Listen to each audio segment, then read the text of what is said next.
Irmãos, para a meditação desta noite, convido a igreja para que juntos possamos abrir a palavra de Deus na primeira epístola de Pedro, no seu capítulo 2.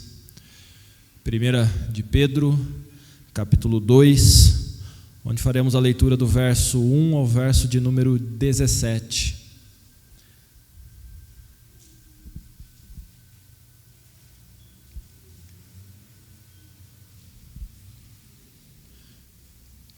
Primeira epístola do apóstolo Pedro, capítulo 2, do verso 1 ao verso de número 17.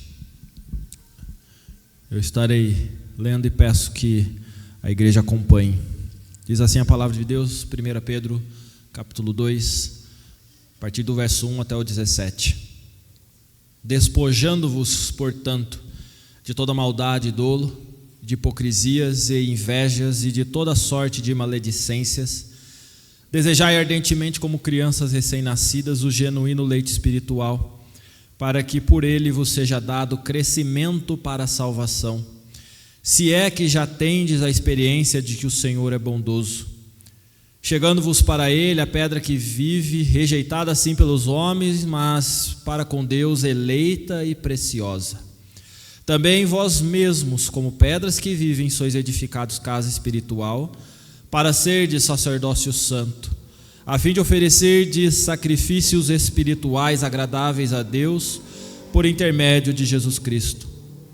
Pois isto está na Escritura: eis que põe em Sião uma pedra angular, eleita e preciosa, e quem nela crer não será de modo algum envergonhado. Para vós outros, portanto, os que credes é a preciosidade, mas para os descrentes, a pedra que os construtores rejeitaram, essa veio a ser pedra principal, angular, e pedra de tropeço e rocha de ofensa. São estes os que tropeçam na palavra, sendo desobedientes para o que também foram postos. Vós, porém, sois raça eleita, sacerdócio real, nação santa, povo de propriedade exclusiva de Deus, a fim de proclamardes as virtudes daquele que vos chamou das trevas para a sua maravilhosa luz. Vós sim, que antes não erais povo, mas agora sois povo de Deus, que não tinhais alcançado misericórdia, mas agora alcançastes misericórdia. Amados, exorto-vos como peregrinos e forasteiros que sois, a vos absterdes das paixões carnais, que fazem guerra contra a alma, mantendo exemplar o vosso procedimento no meio dos gentios, para que naquilo que falam contra vós outros como de malfeitores, observando-vos em vossas boas obras, glorifiquem a Deus no dia da visitação. Sujeitai-vos a toda instituição humana por causa do Senhor, quer seja o rei como soberano, quer as autoridades como enviadas por ele, tanto para castigo dos malfeitores como para louvor dos que praticam o bem. Porque assim é a vontade de Deus, que pela prática do bem façais emudecer a ignorância dos insensatos, como livres que sois, não usando todavia a liberdade por pretexto da malícia, mas vivendo como servos de Deus. Tratai todos com honra, amai os irmãos, temei a Deus, honrai o rei. Vamos orar mais uma vez? Pai bendito, diante da tua palavra lida, que possamos ser instruídos pelo Teu Santo Espírito, ó Pai. Que nossa mente e nosso coração se voltem agora para compreender aquilo que o Senhor tem a falar conosco. É em nome de Cristo Jesus que nós oramos. Amém, Senhor. Meus irmãos, nós provavelmente encerramos essa semana o que nós podemos dizer de período eleitoral, não no nosso país, porque isso já aconteceu há um tempinho atrás, mas as notícias, porque finalmente o presidente dos Estados Unidos foi eleito, né? Então agora cessou o tema eleição com relação à notícia mais importante na mídia. Nós passamos por um processo eleitoral este ano, que também tomou praticamente o ano todo com notícias, com informações, e para não falar de outras cidades, daqui da cidade também foi intenso esse processo eleitoral.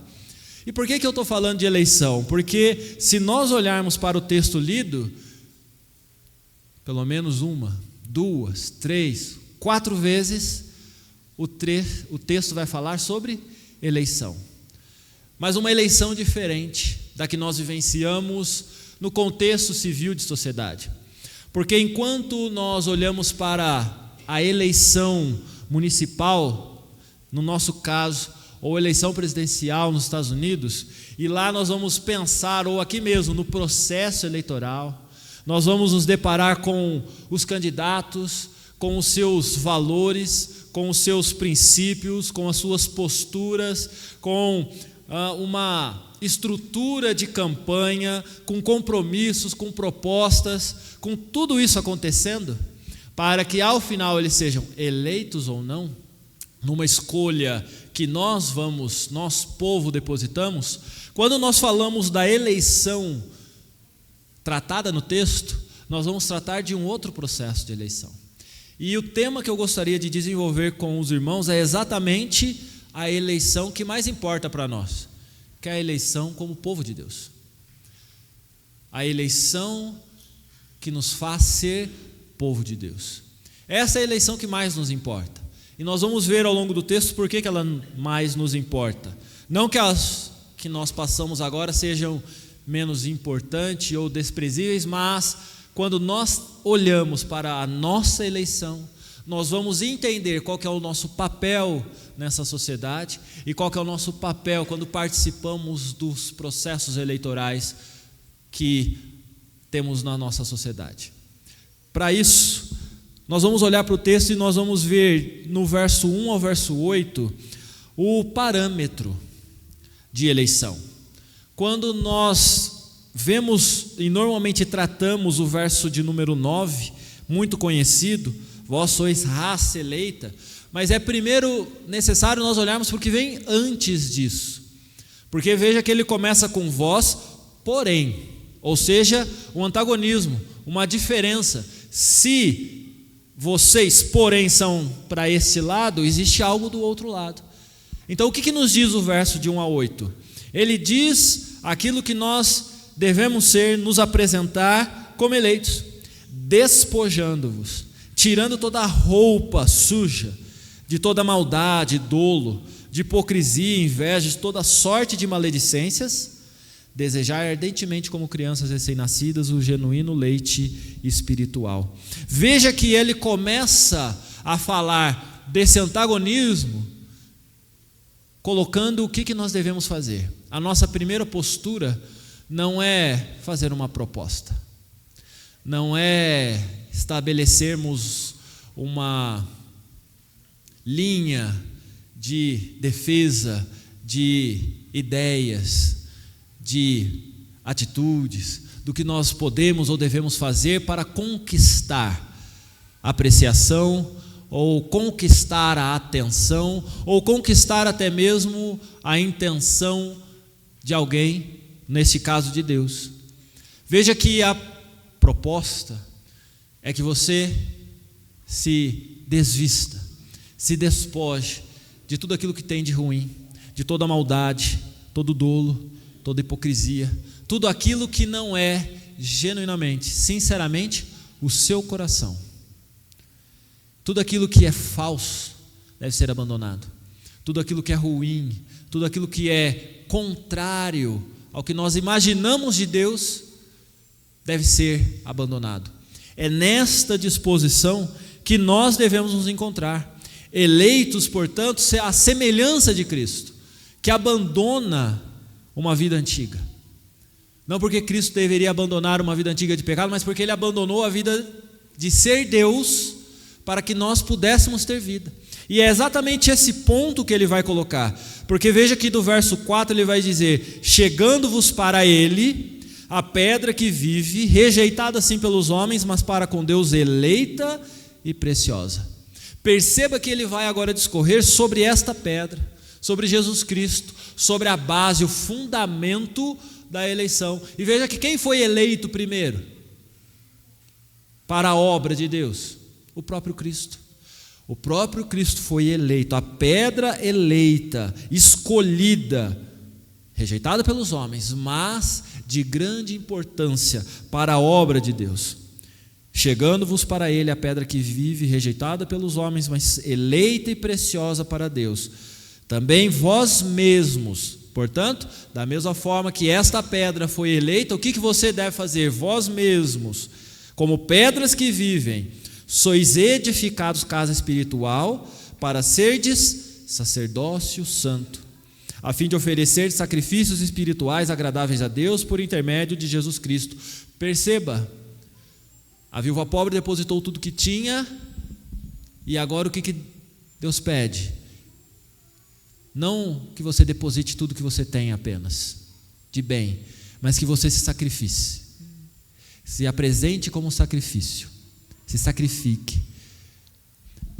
Não que você dê a sua vida necessariamente ou de forma literal, arrancando a sua vida agora, mas que você, de fato, abra mão da sua existência, do seu ser, de tudo aquilo que você acha que te define, para que outra definição venha, para que você possa ser encontrado como sacerdócio santo. Veja que não é o verso 9 que vai falar da primeira vez do sacerdócio real, mas o verso 5 já fala desse sacerdócio santo, lembrando que o sacerdote é aquele que representa o povo para oferecer sacrifícios, para alcançar a misericórdia para o povo.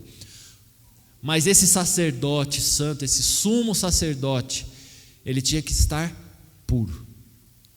E é por isso que nós devemos nos purificar, nos despojar de toda a maldade, abandonar uma vida antiga, para sermos encontrados semelhantes a Cristo, eleitos assim como Cristo foi eleito para a obra de Deus.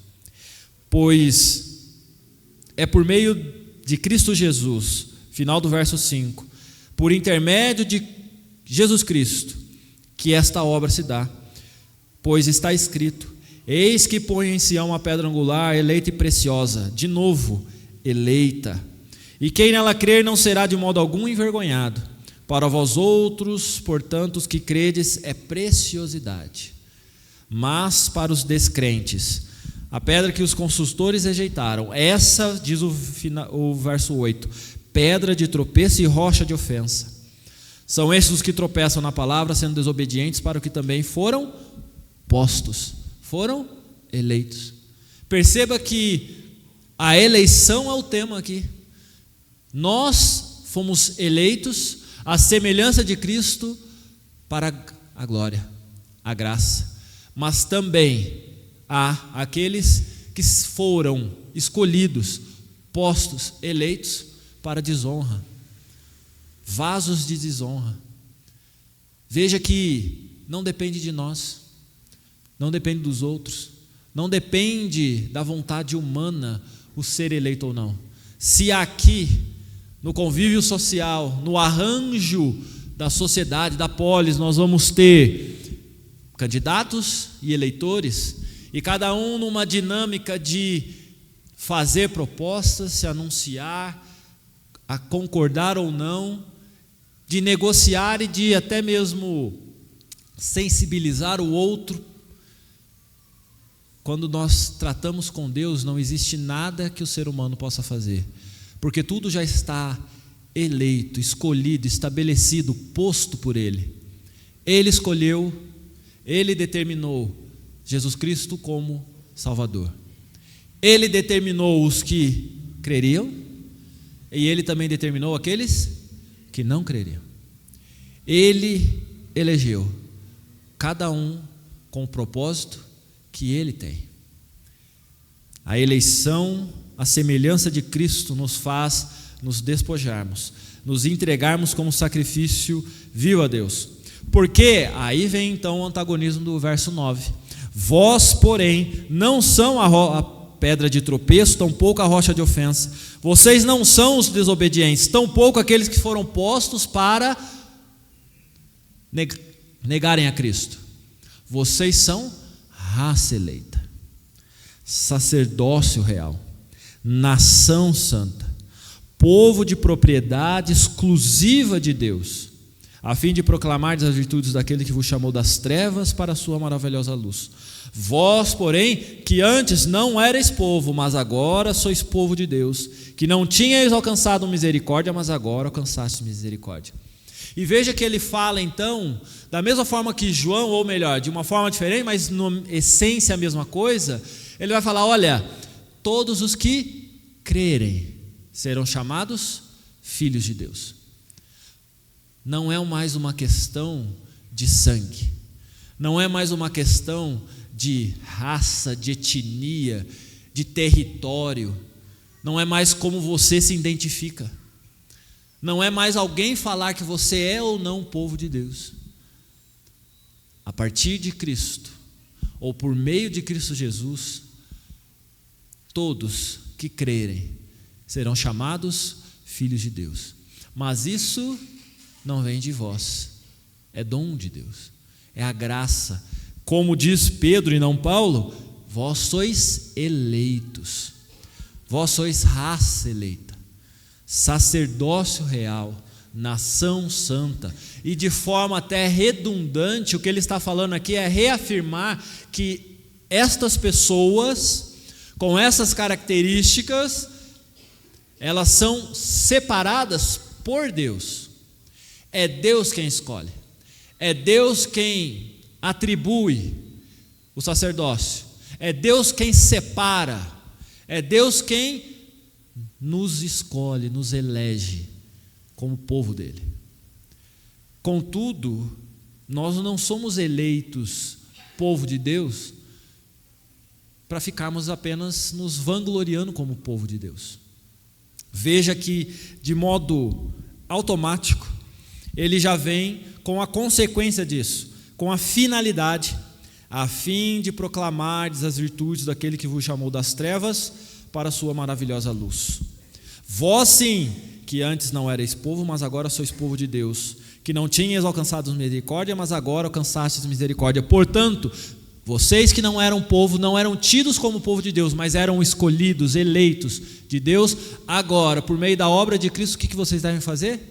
Como povo de Deus, como eleitos de Deus, à semelhança de Cristo Jesus, vocês devem proclamar. Tem uma missão, tem uma finalidade. Nós não somos eleitos para ficarmos reunidos na igreja de domingo a domingo e cantarmos e ouvirmos alguém pregar. Não é só isso. Porque se é só isso, como que as pessoas vão crer? Paulo pergunta: como crerão, se não há quem pregue? É, portanto, necessário que se pregue. Como é que você passou a crer? É porque alguém pregou para você. De algum modo a palavra precisou chegar a você. A mensagem da cruz precisou ser anunciada. E portanto, cabe a quem? Anunciar. Cabe a quem? Falar. Cabe a quem? Proclamar. Ao povo de Deus, escolhido por Deus. Para quê? Para proclamar, para falar. Se nós somos eleitos à semelhança de Cristo, nós também temos que cumprir o nosso papel na obra de Cristo. Se nós somos eleitos povo de Deus, nós devemos cumprir o propósito do povo de Deus que já era estabelecido para Israel, de ser exemplo de um povo conduzido e amparado por Deus, que não precisaria guerrear, porque Deus da guerra guerrearia por eles, que não precisaria temer a fome ou a escassez, porque Ele daria o maná, o leite e o mel, brotaria o melhor da terra para eles. Eles precisariam apenas fazer o quê? Adorá-lo, cultuá-lo, servi-lo. E isso nos leva ao terceiro ponto daquilo que Pedro nos anuncia. Verso de número 11 diz: amados, exorto-vos, como peregrinos e forasteiros que sois, a vos absterdes das paixões carnais que fazem guerra contra a alma. Perceba que ele volta àquilo que foi falado no verso 1, de despojar-se, portanto, de toda maldade, dolo, hipocrisia, inveja, toda sorte de maledicência, desejando ardentemente, como crianças, o genuíno leite espiritual, para que nos seja dado o crescimento da salvação. Diante disso, ele exorta, como peregrinos e forasteiros que sois, portanto, ele reafirma: vocês são povo de Deus. Então vocês não são um povo qualquer. Vocês estão em um território qualquer deste mundo, mas vocês não pertencem a este mundo. Vocês são forasteiros, peregrinos, porque a pátria é a celestial. Os valores, os princípios com os quais você deve viver, se reger e se conduzir, não são deste século, nem o dessa pátria terrena, mas os celestiais.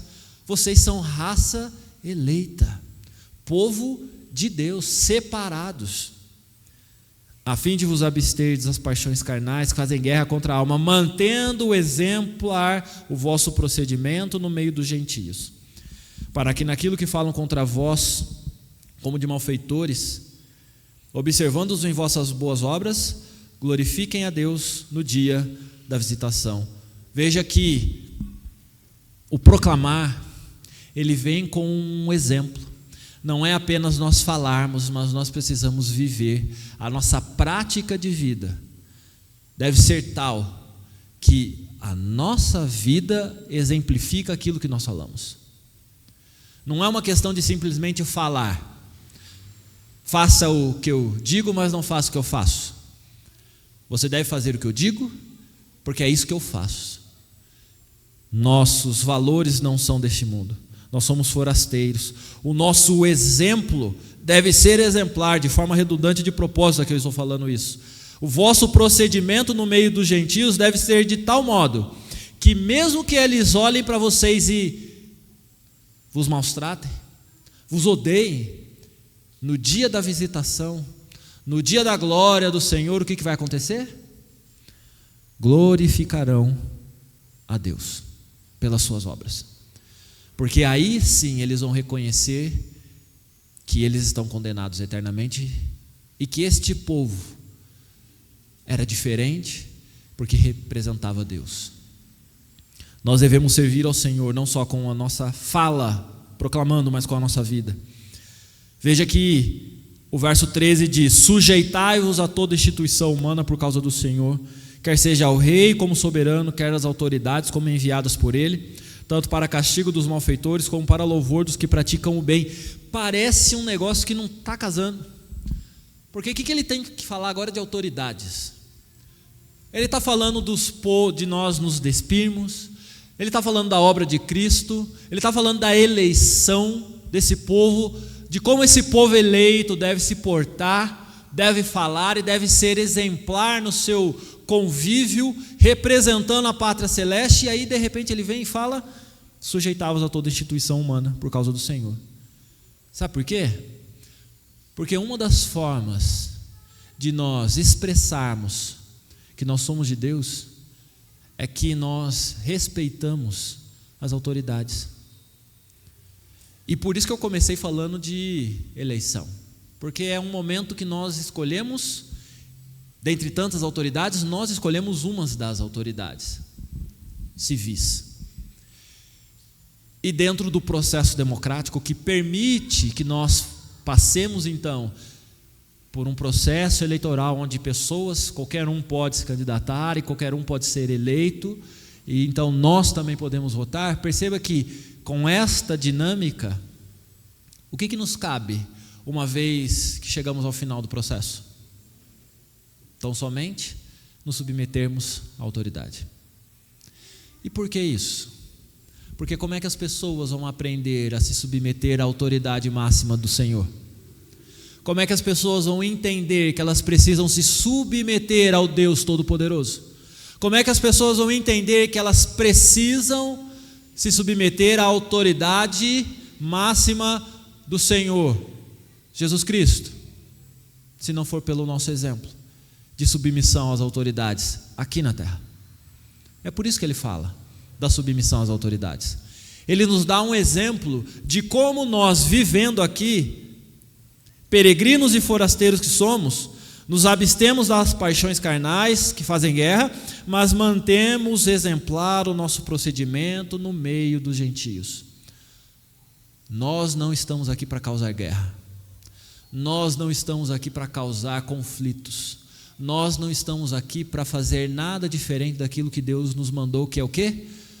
Proclamardes as virtudes daqueles que vos chamou das trevas para a sua maravilhosa luz.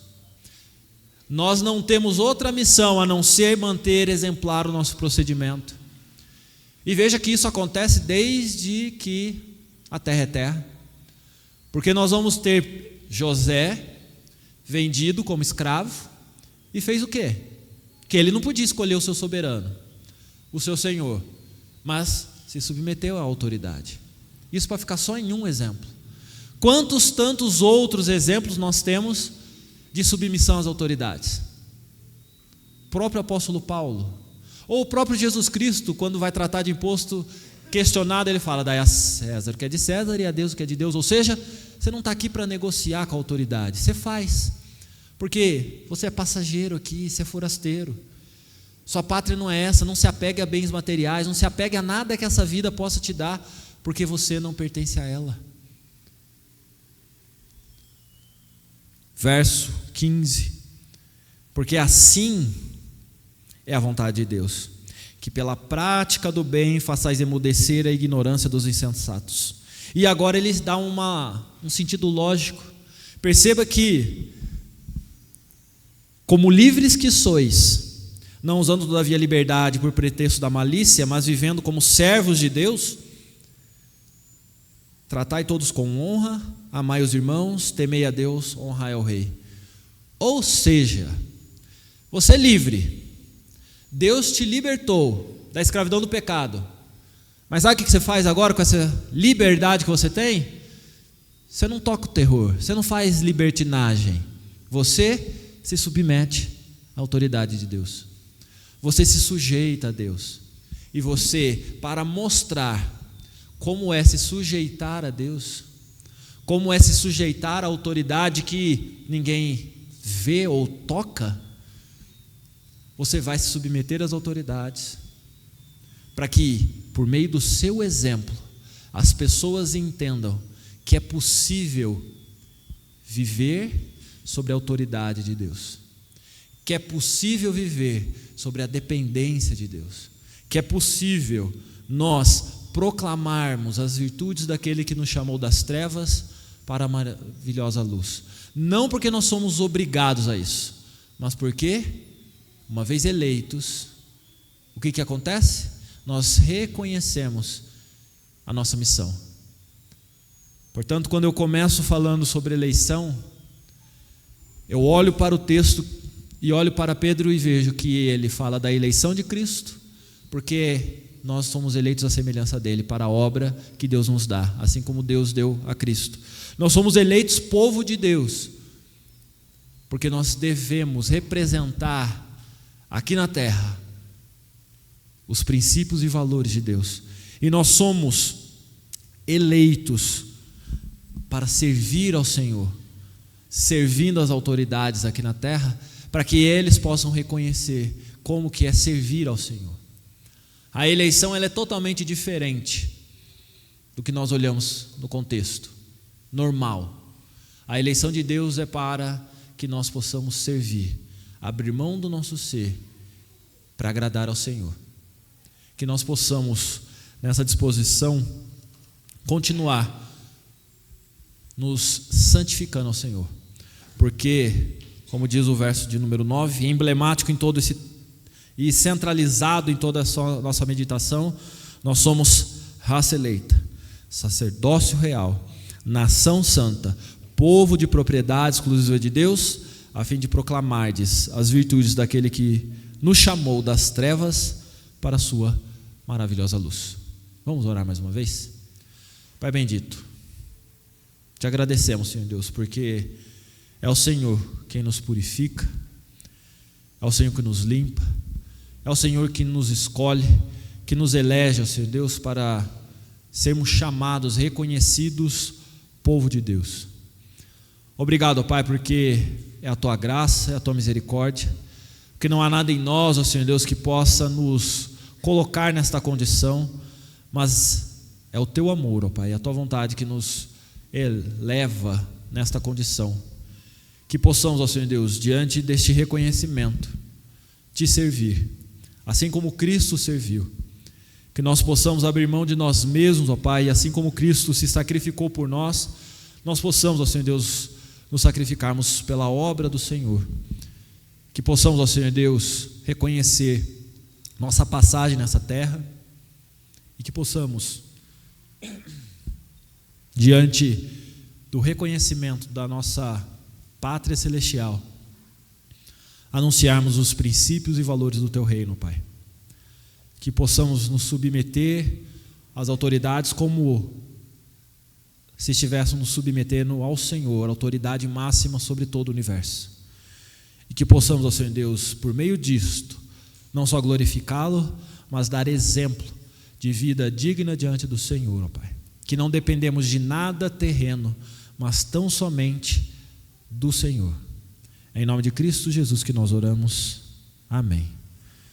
Meus irmãos, certos disso, vamos encerrar o nosso culto desta noite cantando um hino que se chama Oração Noturna, hino de número 148, porque, não sei vocês, mas eu, quando me deparo com a certeza de que nada está na minha mão, mas está na mão de Deus, eu consigo dormir tranquilo, consigo respirar e saber que toda a minha existência está na mão de Deus e que Ele me escolheu para ser cuidado por Ele e amparado por Ele. E é por isso que nós vamos encerrar este culto cantando o hino de número 148. Mesmo assentados, louvemos ao Senhor com o hino de número 148.